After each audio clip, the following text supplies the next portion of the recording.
여러분 안녕하십니까. 누리 PD 김준입니다. 자, 우리나라에서 보수 언론으로 불리는 그 조선중앙동화, 흔히 조중동 이렇게 부릅니다만, 이들의 그 정치적 영향력, 여론 주도하는 힘, 이런 것은 그야말로 엄청나다라고 할 수 있겠죠. 사실상 그 윤석열 정부를 탄생시킨 최대 그 동력은 조중동이다. 이제 이렇게 다들 말합니다. 특히 이제 전문가 집단에서 그걸 그렇게 보고 있는데요. 거기는 TV조선, 채널A, JTBC 같은 이런 방송 매체까지 같이 포함이 되는 이야기죠. 그들이 검찰총장 윤석열을 대선 후보로 만들었다 해도 과언이 아닙니다. 검찰총장 하다가 갑자기 대통령이 된 이런 케이스, 전 세계적으로도 좀 정말 흔치 않은 케이스일 텐데, 그 당시 이제 끊임없이 이제 불을 지피면서 윤석열 신드롬을 만들어낸 그 주역은 뭐 뭐니 해도 저들 이제 거대 언론 메이저 미디어들입니다. 자, 그 조중동의 선택이 또 한 번 지금 펼쳐지는 것 같습니다. 이들은요, 정권을 만들고 그 정권을 관리하는 그런 어떤 일을 해왔다라고 이제 보는데요. 그걸 이제 부정하기가 어렵습니다. 그래서 언제부턴가 말이죠. 소위 이제 이 민주화가 이제 심화된 이후에 그때부터는 이제 무력은 필요 없잖아요. 완력이라 할까, 무력 이런 것은 의미가 없다고요. 전부 이제 이 여론을 어느 쪽으로 이제 끌고 가느냐 이 싸움을 하는 건데, 국민의 뜻을 누가 더 많이 가져가느냐 이거거든요. 그런데 그걸 가장 능란하게 완벽하게, 어떻게 보면 완벽이라고 하기에는 조금 어폐가 있습니다만, 전체적으로 봐서 말이죠. 가장 큰 힘을 행사하는 게 거대 메이저 미디어다. 이렇게 이제 볼 수가 있겠죠. 현재 우리나라에서는 그렇습니다. 그 밖에 다른 SNS라든가 뭐 네이버 같은 이런 포털 같은 이런 영향력도 거대합니다만, 어쨌거나 기본적으로 뉴스를 만들어내는 제1의 공장은 언론이거든요, 언론. 그 언론이 만들어내는 어떤 그 보도 그 형태, 그리고 프레임, 이런 걸로 정치가 왔다 갔다 한다라고 이제 볼 수가 있겠죠. 박근혜 대통령 탄핵의 예를 이제 들더라도 언론이 그렇게까지 떠들지 않았으면 탄핵됐겠습니까? 그것을 달리 말하면 언론이 만든 탄핵이다. 선동 탄핵이다. 언론 탄핵이다. 이렇게 볼 수가 있겠죠. 자, 그런 식으로 대통령 하나를 죽일 수도 있고 살릴 수도 있는 게 이 언론입니다. 지금 이 당장에 말이죠. 우리 언론이 뭐 모든 언론이 아니라도 좋습니다. 조중동으로 대표되는 이 보수 언론만이라도 윤석열 대통령을 지지하고 지원하고 막 이렇게 격려하고 칭찬하고 막 이렇게 잘 되는 쪽으로 막 보도하고 이러면요. 지지율 순식간에 40% 넘어가요. 순식간에. 근데 매일같이 갈구는 기사만 나오잖아요. 갈구는. 요래 핥히고 저래 저거 찌르고 막 그냥 칼로 베고 막 이런 뉴스만, 이런 그 논평만 계속해서 쏟아진다고요. 칭찬은 고래도 춤추게 한다고 하는데요. 이렇게 하면 진짜 일할 마다 안 나죠. 오죽했으면 과거 노무현 같은 경우는 정말 대통령질 못해 처먹겠다 뭐 이런 식으로 극단적인 표현도 했습니다만, 그야말로 가시밭길입니다. 이 대통령이라고 하는 자리가 지고한 자리인 것은 맞지만 그 책무의 무게, 그리고 정치적 어떤 그런 부담, 책임감 이런 것 때문에 하루도 편한 날이 없다라고 합니다. 보통은. 그 윤석열 대통령도 그러더군요. 취임 이후 단 하루도 편한 날이 없었다. 최근에 와서 기자회견하면서 그런 말을 했었죠. 자, 지금 말이죠. 제가 계속해서 지켜보고 있고 관찰하고 있는데, 조선은요 다소 신중한 상황입니다. 신중한 판단을 하려고 시간을 조금 더 갖고 지켜보는 것 같습니다. 정부 여당, 특히 이제 윤석열 대통령과 김건희 여사 이슈에 대해서 다른 언론사에 비해서는 조금 더 이렇게 멀리 떨어져서 망원경으로 좀 바라보고 있는 상황이다. 신중한 모드다 이런 생각이 들지만, 동아하고 채널A는 완전히 저는 윤석열 대통령 정부를 이제 붕괴시키려고 하는 쪽으로 썼다라고 이제 생각이 돼요. 그 정도로 완전히 노골적이다 이런 생각이 되고, JTBC 그리고 중앙일보도 이제 동아일보와 같은 논조를 지금 펼치기 시작했다라고 생각합니다. 이들이 이제 대통령을 버리게 되면은 어떤 일이 이제 벌어지게 됩니까? 자, 일단은요, 기사를 지금 막 나와 있는 기사들, 인터넷판이긴 합니다만, 동화, 중앙 이런 언론사들의 헤드라인을 한번 보십시오. 지금 요게 말이죠. 지금 동아일보입니다. 윤 정부 임기 반환점이다. 0.7%포인트 차 당선된 윤석열 대통령 마치 100% 지지받은 것처럼 행동하고 있다. 설득력이 없다. 포용력이 부족하다. 이런 이야기죠. 자, 이 말을 제가 뭐 동의한다 안 한다 이거보다도 일단 한번 쭉 보십시오, 여러분이. 자, 임기 반환점이기 때문에 지금 비상한 어떤 결단을 하지 않으면은 그 윤석열 대통령의 그 퇴임 후가 심히 걱정된다. 이런 논조입니다. 역대 우리나라 대통령 가운데 말이죠. 퇴임 후가 그래도 비교적 큰 풍파 겪지 않고 천수를 누리다 간 사람은요. 김영삼, 김대중 요 두 명입니다. 지금 그리고 저기 문재인 같은 경우는 모르겠어요. 좀 더 두고 봐야 됩니다. 그 밖에 다른 대통령들은 전부 참혹했다 혹은 처참했다. 뭐 그런 상황이었었죠. 이승만 대통령은 그런 식으로 국외로 나가서 해외에서 오랫동안 살다가 고인이 된 상태로 사망한 상태로 이제 국내에 들어왔고요. 박정희 대통령은 또 그렇게 갔고 전두환 전 대통령이 어떻게 퇴임 후를 그 수모를 겪었는지 다 아시죠? 노태우 대통령도 죽은 듯 지냈고요. 뭐 다 그런 식입니다. 거기다가 이명박 대통령, 박근혜 대통령은 감옥에 들어가 버렸고요. 이분들은 거기서 뭐 꽤 긴 세월을 감옥에서 지냈습니다. 그리고 윤석열 대통령이거든요. 확률로 봐서는 윤석열 대통령도 참담할 가능성이 큽니다. 이런 식이면 이대로 가게 되면은 그러니까 윤 대통령이 정권도 재창출하고 내려가야 될 거예요. 그렇지 않으면은 뭐 저는 거의 단언합니다. 10중 8구는 영의의 몸이 될 것이다 라고 봅니다. 그래서 이 원래 등산도요 하산길에 다친다 그러잖아요. 근데 지금 하산길에 이제 들어온 겁니다. 이미 이제 임기 과반 이제 지나갔고 그리고 야권이라든가 전체적으로 우리 이제 여론 주도하는 오피니언 리더들이 윤석열 대통령을 끌어내리는 쪽으로 벌써 결론을 내고 있다라고 생각이 들어요. 심지어는 보수 안에서도 그런 움직임이 없지 않아 있습니다. 당 내에서도 그런 세력이 있는 것 같아요. 당 안에서도. 자, 이거는 너무도 위험한 발상이고 선택입니다. 왜 그런가 하면요. 그런 판단을 할 때는요. 가령 다음 정권이 저쪽 야권으로 넘어가지 않는다라는 어떤 장치가 필요해요. 어떤 조건, 어떤 선택이 있어야 되는데 그것 없이 그냥 닥치고 끌어내리는 걸 하게 되면은 정권을 오롯이 저쪽으로 다 갖다 바치는 상황이 된다. 그러면 뭐 괴멸되죠, 괴멸. 이 보수라고 불리는 이 세력이 그야말로 이제 완전 비주류로 지금도 어떻게 보면요, 우리 사회 자체가 세력이 교체되어 가지고 보수가 비주류가 됐다라고 그 주장하는 사람들도 있습니다. 진짜 비주류가 돼요. 그렇게 되면은 정권 잡기 진짜 힘들 겁니다. 그때부터는. 자, 여기에 대해서 지금 동아일보가 지금 칼을 뺐는데 자기들이 계속 목소리를 내고 있죠. 뭐 논설위원이다, 무슨 뭐 김영 칼럼니스트 이런 사람들이 계속해서 정부 여당 특히 이제 용산을 때립니다. 이제 그걸 하다 안 되니까 이제 원로 전문가 8명을 동원해 가지고 국정위기 해법이라면서 이렇게 나오고 있는데 여기 이제 쭉 읽어보니까 윤 대통령은 독선적이다, 독단적이다, 아집이 그 몸에 밴 것 같다, 권위 신뢰 붕괴되었다, 대통령 다음이 없어졌다, 이미 대통령 아니다, 국민들이 보기에 대통령으로 보기 어려운 그런 이미지가 지금 만들어졌다. 중도 청년 수도권 정치연합 복원해야 된다. 국회와 관계 개선 적극 나서라. 이재명하고도 만나라. 자주 만나라. 식물화된 내각 전면 쇄신이 절실하다. 이런 식으로 뭔가를 이렇게 충고랄까 훈수를 두고 있는데요. 제가 이제 쪼개 봤습니다만 공감하고 싶지 않습니다. 저는 솔직히. 그렇지만 어쨌거나 이 전문가 영역에서 그리고 주요한 어떤 메이저 미디어급들에서 힘이 있는 이런 세력들이 이런 이야기를 계속 한다라는 것은 상황이 좀 심각한 것은 맞죠. 최근에 지지율도 갤럽에서 17%, 15% 이렇게 떨어진 것도 있었고요. 자, 그렇지만 다시 출마할 대통령이 아니기 때문에 탄핵 따위 걱정 안 한다 하기는 좀 어색하지만 그걸 두려워하는 것 같지는 않아요.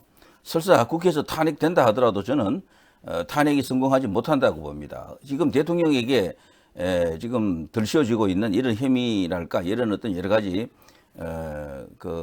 뭐 정치적 공격 수단들 뭐 요인들 있잖아요.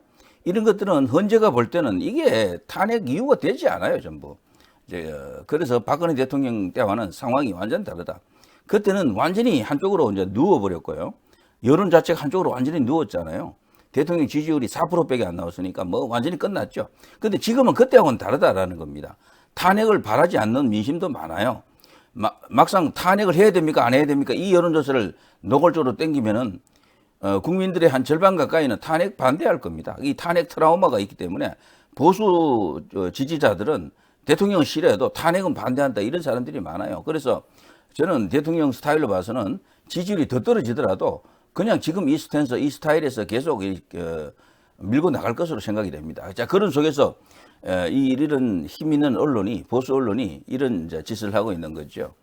김대환 인하대 명예교수 전 노동부 장관이라고 하는데 전 정권과 여소야대 탓을 하면서 이를 넘어서는 전략은 부재하다. 자, 전 정권 그리고 여소야대 탓은 하는데 근데 이를 극복할 수 있는 전략이 있어야 되는데 대통령에게는 그런 게 안 보인다. 의의 선택에 신중하고 감정을 자제하고 경청과 토론 통해 콘텐츠 화법을 다듬으라. 원래 이제 이 최고의 자리에 올라가게 되면은 경청을 해야 되는 것은 맞죠. 말을 줄이고 들으라라고 하는 게 맞는데 윤석열 대통령은 이런 부분에서는 원래 스타일이 그런 것 같아요. 본인의 이야기를 이렇게 적극적으로 하는 스타일인 것 같습니다. 그래서 내각이나 이런 데서 대통령실에서 비서진과 뭐 회의를 할 때도 대통령이 주도적으로 많은 말을 한다 그러죠.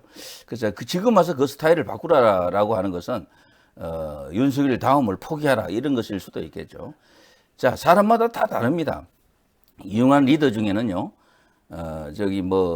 박정희 대통령이나 이건희 이제 전 회장처럼 말을 열심히 듣는 큰 귀를 가진 분이 있는가 하면은 또 말을 많이 해서 또 유능한 리더가 되는 그런 사람들도 있습니다.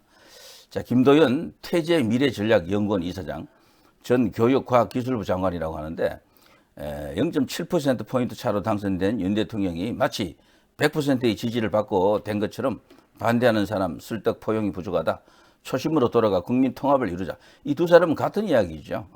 포용하라, 들어라 이런 이야기입니다. 자, 또 있습니다. 자, 라종일 동국대 석좌 교수로 되어 있군요. 이 사람도 옛날에는 방송에 자주 나왔는데요. 주일대사. 순방 많이 다니면 허위의식에 빠져. 국내에서 껄끄러운 사람들 한 명이라도 더 만나는 게 효과적이다. 글쎄 이 말도 약간 뼈를 때리는 이야기이긴 한데요. 하게 되면 순방 효과가 있습니다. 분명히 지지율이 순간적으로 조금 올라가요. 그렇지만 그런 지지율은 이제 이렇게 오래 가지를 못하죠. 한 달도 안 돼서 그냥 또 원상 복귀해 버립니다. 국내 정치가 결국에는 여기서 풀어야지 지지율이 고정적으로 안정적으로 나오는데요. 그런 것을 이제 이야기하는 것 같습니다. 2030 부산 엑스포 유치는 상식적으로 될 수가 없어. 2026년인가 일본에서 열리잖아요. 나고야입니까 어디선가. 그러니까 거기서 열리는데 또 바로 옆 나라에서 이렇게 열린다라는 것은 처음부터도 이것은 오판이었다 이런 이야기를 하더라고요. 뭐 그럴 수도 있겠죠. 사실 이 올림픽이 되든 월드컵이 되든 이게 대륙 간 이렇게 안배를 합니다. 이 대륙에서 열렸으면 다음엔 저기서 열리고 이런 식인데 일본에서 열렸는데 또 한국에서 열린다? 이거는 정말 처음부터도 삼척 동자도 사실 알 수 있는 내용이었는데 너무 이걸 그냥 된다고 이렇게 부추긴 대통령 주변의 참모들 이들이 정말 대통령을 제가 상대로 그들이 너무 심한 표현을 제가 하기는 좀 그렇습니다만 오판을 해도 크게 했다라고 생각이 듭니다. 자, 박승민 정치 컨설팅 민 대표 이 사람이 요즘 와서 용산을 아주 뭐 겁나게 때리고 있죠. 계속해서 극단적으로 때리는 인물 중에 한 명입니다. 약간의 이 사람은 날카롭지만 좌파 성향이 조금 있긴 해도 정세 분석할 때는 조금 그래도 중립적이었었는데 요즘 와서는 그냥 윤석열 대통령을 상대로 그냥 주고봐 이런 식이라고 이제 생각이 되는데 권위와 신뢰가 무너졌다. 대통령다운 이미지가 없다. 지지자들도 부끄러워하는 대통령이 되어버렸다. 그걸 본인이 모른다는 게 가장 큰 문제. 이 생각을 지금 수용하고 있는 국민의힘 내부의 지지자들도 일부 있잖아요. 이제 진짜 심각한 상황입니다. 이런 걸 보면은. 자, 박은호 서울대 정치외교학부 교수, 여당 대표와 껄끄럽고 야당 대표와 못 만나면 아무것도 못한 대통령이다. 만나라. 누리 PD 방송을 이제 오래 이제 시청하신 분들은 아시겠습니다만 제가 옛날부터 이야기했던 것 중에 한 개가 대통령이 진짜 찐 지지율로 오랫동안 이렇게 유지하려고 그러면은 딴 건 필요 없고 소통만 잘하면 된다 그러잖아요. 소통. 지금 5년 단임제 국가에서는 대통령이 업적 만들기 어렵습니다. 지금 노태우 대통령 이후를 쭉 보더라도 뭐 5년 동안 뭔가 이렇게 뚜렷한 업적 낸 대통령이 없어요. 이명박 대통령이 뭐 4대강이다, 뭐 청계천이다. 청계천은 뭐 시장 때 했던 거잖아요. 뭐 그런 정도가 눈에 띄는 정도지. 뭐 세부적으로 가게 되면 많은 업적이 있겠죠. 그렇지만 사람들 이제 머리에 남아 있는 각인될 만한 그런 이슈가 없습니다. 그런 큰 업적이 없어요. 그냥 그 이벤트 벌이는 것은 가능하겠죠. 김대중의 뭐 이렇게 남북 정상회담 이런 것들 말이죠. 그런 걸 업적이라고 하기는 좀 웃기잖아요, 솔직히 말해서. 쉽잖아요, 그런 건 하기가. 마음만 먹으면 바로 되는 거란 말이죠, 그런 거는. 근데 그거 말고 진짜 땀과 그냥 그 피눈물 쏟아가면서 해내는 업적, 이런 거를 5년 단임 대통령이 한다라는 것은 거의 불가능해요. 그냥 있다가 가는 겁니다, 5년이라고 하는 것은. 그래서 지지율 관리하려 그러면은 그냥 소통만 하면 돼요, 소통. 소통만 잘하면 그냥 40%는 기본 깔고 들어갑니다. 근데 여기서 소통이라고 하는 것은 반대파를 만나는 걸 말합니다. 우리 아군을 자꾸 만나는 것은 소통에 의미가 없어요. 아군 안에서도 그 반윤, 비윤들 있잖아요. 이 사람들을 만나서 밥도 먹고 차도 마시고 덕담 던지고 웃으면서 그냥 사진 찍히고 이러면은요, 국민들이 마음이 푸근해진다고요. 설사 무슨 정치적 어떤 타협을 하지 않더라도 그런 자리는 자주 만들어줘야 돼. 근데 윤석열 대통령은 제가 볼 때 기본적으로 그런 스타일이 아니에요. 싫은 사람, 약간 이렇게 불편한 사람은 곁에 두려고 하지 않거나 만나려고 안 하는 스타일 같다라고 생각합니다. 원래 이제 세계적으로 이제 위대한 어떤 그런 정치가 반열에 든 사람들은 그걸 잘하거든요. 반대파들을 잘 이렇게 설득한다 그럴까? 설득도 하고 아니면 뭐 만나서 능정스럽게 밥도 먹고 그리고 차도 마시면서 끌끌거리면서 그런 걸 잘해요. 그래서 윤 대통령에게 그걸 주문을 한번 해볼까요?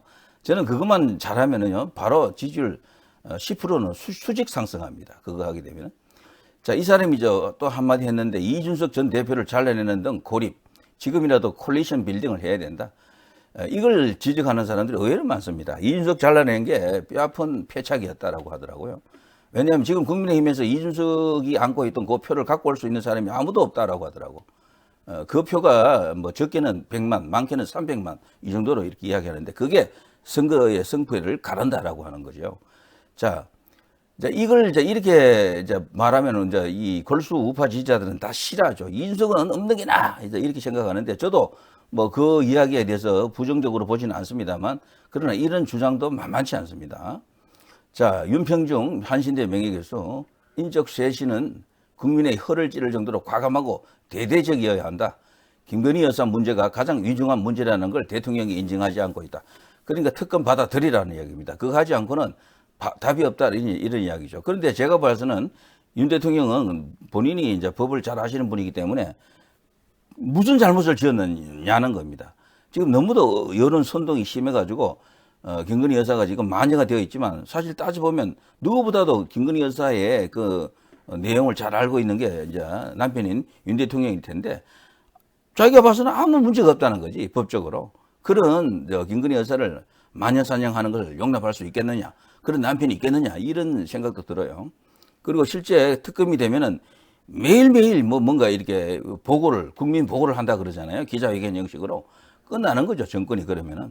이렇게 되면요, 현 여권이 그냥 완전히 야당에게 끌려가는 것이고 정권을 다시 갖다 바친다, 상납한다, 이렇게 볼 수가 있겠죠. 자, 동아일보가 이런 기사가 네이버에도 걸렸던데요. 이준석 대표 쫓아내 선거연합 해체한 것이 결정적 패착이었다. 의대 정원 고집, 한동훈과 갈등 노출 문제도 윤석열 대통령의 지지율을 깎고 있다, 이런 이야기입니다. 자, 뭐 이런 거 있고요.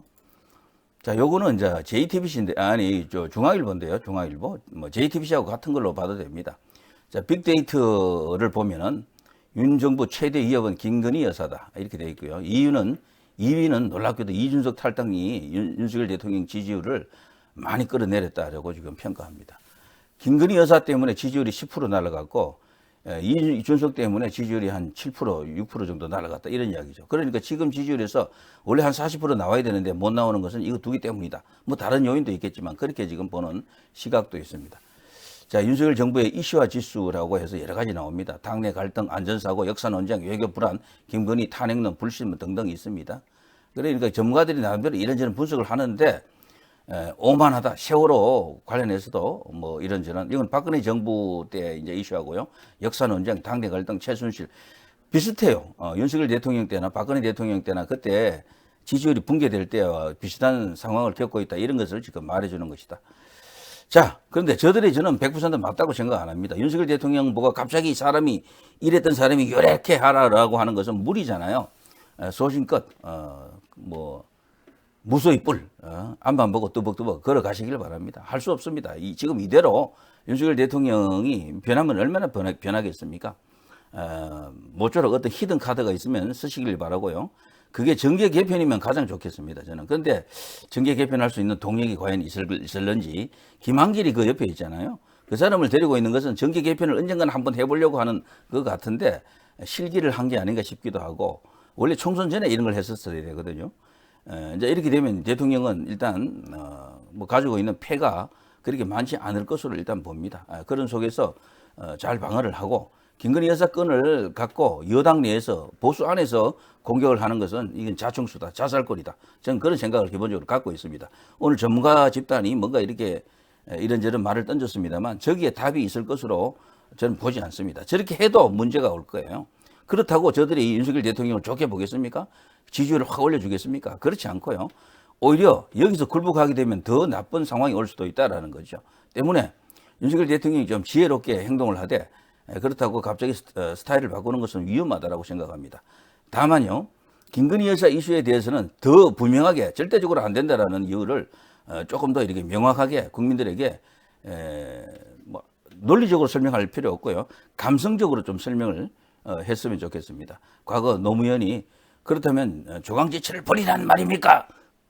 그 비슷한 어떤 그런 꼭 그런 말이 아니더라도요. 뭔가 이렇게 상남자 같은 그런 선택이 좀 필요하다. 그리고 이준석 건에 대해서는요, 이래저래 막 여기 치고 저기 치고 여기 걸리고 저기 걸려 있습니다. 명태균 관련해서도 걸려 있고 뭐 이런 여러 가지 이슈가 있는데, 어쨌거나 이준석이 과연 나한테 도움이 되는지를 한번 좀 꼼꼼히 한번 생각해 보시기 바랍니다.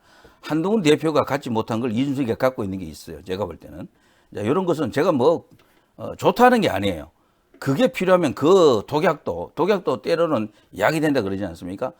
그 약이 무엇인지를 꼼꼼히 생각해 볼 필요가 있다. 이런 생각이 듭니다. 자, 누리 PD 김준이었습니다.